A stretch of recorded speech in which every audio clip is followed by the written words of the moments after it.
Tema renungan firman Tuhan untuk renungan hari ini adalah bertobat dan berserah kepada Tuhan untuk menerima janji pemulihan dan kesembuhan. Ayat Alkitab yang kita baca sesuai bacaan Sabda Bina Umat GPIB hari ini adalah dari Mika 5 ayat 11 sampai ayat 14 yang berbunyi sebagai berikut. Aku akan melenyapkan ilmu-ilmu sihir dari tanganmu, dan peramal tidak akan ada lagi padamu. Aku akan melenyapkan patung-patungmu dan tugu-tugu berhalamu dari tengah-tengahmu. Engkau tidak akan lagi sujud menyembah buatan tanganmu.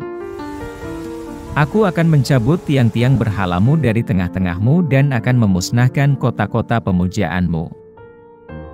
Aku akan membalas dendam dalam murka dan dengan kobaran amarah kepada bangsa-bangsa yang tidak mau mendengarkan. Demikian pembacaan Alkitab. Haleluya. Saudara-saudari buah hati Allah, hari ini kita akan merenungkan satu bagian dari Alkitab Perjanjian Lama, yaitu dari Mika 5, ayat 11 dan ayat 14.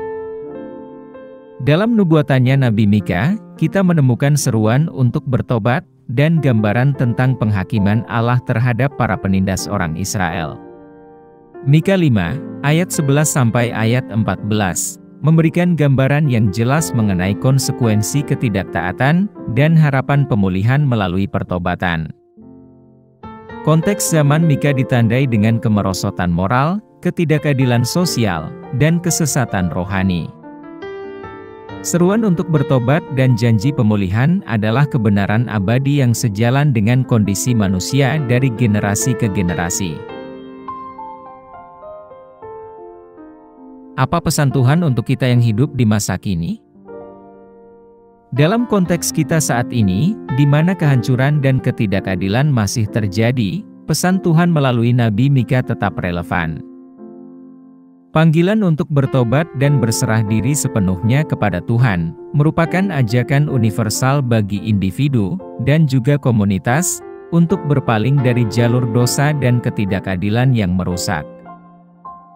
Visi Nabi Mika mengenai pemulihan dan kesembuhan bukan sekedar janji Tuhan yang jauh di belakang, namun juga merupakan kenyataan masa kini, khususnya bagi mereka yang dengan sungguh-sungguh mencari Tuhan. Ini merupakan pengingat bahwa betapapun dalamnya kehancuran kita, kasih karunia Allah cukup berlimpah untuk memulihkan dan menyembuhkan kita dari masa lalu kita. Apa yang harus kita terapkan dalam kehidupan kita sehari-hari? Tanggapan kita terhadap panggilan Tuhan dimulai dengan pertobatan. Pertobatan bukan sekedar penyesalan atas perbuatan salah, tetapi penolakan total dari dosa kepada Tuhan. Ini merupakan pengakuan akan kebutuhan kita akan pengampunan Tuhan, dan komitmen untuk hidup sesuai dengan kehendak-Nya. Pertobatan adalah bukti iman kita kepada Yesus, menyadari bahwa melalui pengorbanannya, kita dapat menemukan pengampunan, pemulihan, dan kesembuhan. Panggilan Nabi Mika untuk berserah diri sepenuhnya kepada Allah, menggemakan ajakan Tuhan Yesus kepada kita, untuk memikul salib kita masing-masing, dan mengikut Dia. Penyerahan diri, melibatkan penyerahan setiap aspek kehidupan kita kepada otoritas kedaulatan Allah. Ini adalah tindakan iman yang mengakui hikmat dan kendali Tuhan atas keadaan kita. Penyerahan diri bukanlah tanda kelemahan, namun tanda kekuatan, karena hal ini menyelaraskan kehendak kita dengan tujuan ilahinya Allah, dan membuka pintu bagi karya transformasinya dalam hidup kita. Nabi Mika memimpikan sebuah komunitas yang disembuhkan dan dipulihkan, dan respons kita seharusnya melibatkan partisipasi aktif kita dalam proses ini. Sebagai individu, keluarga, dan jemaat, kita dipanggil untuk menjadi agen penyembuhan dan pemulihan Tuhan di dunia yang semakin rusak ini. Ini berarti memberikan rahmat, menunjukkan belas kasihan, dan secara aktif berupaya mewujudkan keadilan. Iman kita kepada Yesus ditunjukkan tidak hanya dalam pertobatan dan penyerahan diri kita sendiri, namun juga dalam komitmen kita untuk menjadi alat kasih dan pemulihan Allah di dunia. Nubuatan Nabi Mika menantang kita untuk hidup sebagai saksi kuasa transformatif Allah. Saat kita bertobat, berserah diri, dan berpartisipasi aktif dalam pekerjaan pemulihan Tuhan, hidup kita menjadi kesaksian akan realita kasih karunia Tuhan. Keyakinan kita terlihat jelas dalam cara kita menghadapi tantangan, memperlakukan orang lain, dan berkontribusi terhadap kesejahteraan komunitas kita.